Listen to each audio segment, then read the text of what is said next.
क्या मैं तहरीक इंसाफ नहीं? क्या शहरयार खान अफरीदी तहरीक इंसाफ नहीं?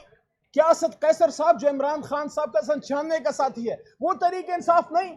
वो हालात ऐसे थे, वो हालात ऐसे थे कि हम टिकट देते थे तहरीक इंसाफ का और आरओ उसको ऐसे फेंकता था जैसे उसमें पता नहीं 440 का वोल्ट का करंट है या ऊपर से ऑर्डर है। बहुत शुक्रिया। अच्छा सर जी, फील्ड मार्शल आसिम मुनीर साहब ने जो कल डोनाल्ड ट्रंप से मुलाकात की है उस पर आपका क्या स्टांस है?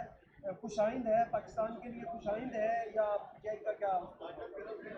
देखें, ये जो मुलाकात हुई है, हमें तवक्को है कि कौम की जो तवक्कुआत हैं वो ट्रंप साहब के सामने रखी गई होंगी और लाजमन हमारे आर्मी चीफ साहब ने बताया होगा उन्हें कि पाकिस्तान में ही सिर्फ नहीं पूरी उम्मत मुस्लिमा में इसराइल के ईरान पे हमले को लेकर कितनी बेचैनी पाई जाती है।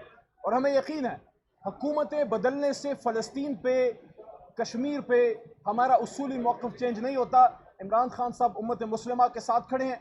मैं हुकूमत वक्त को कहना चाहता हूँ कि ईरान की भरपूर सपोर्ट कीजिए। तहरीक इंसाफ हमेशा इस काम में आपको सपोर्ट करेगी। ईरान की सपोर्ट पूरी उम्मत मुस्लिमा को करनी चाहिए और ट्रंप पे ये बात वाजे करनी चाहिए कि पूरी उम्मत मुस्लिमा में बेचैनी है और उनको इसराइल को इस जंगी जुनून से रोकना चाहिए। अच्छा सर, आर्मी चीफ साहब ने जो मुलाकात की विदाउट किसी सीनियर नुमाइंदे के, इसको किस नज़र से देखते हैं?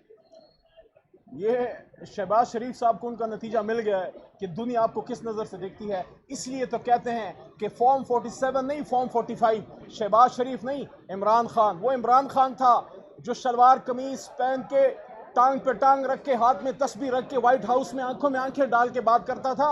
अब तो आपको कोई दावत तक नहीं देता पाकिस्तान के वज़ीर आज़म को। लाल माली के तो नहीं।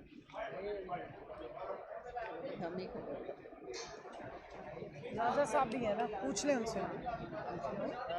हाँ पूछ लें उनसे, उनको इधर बुला।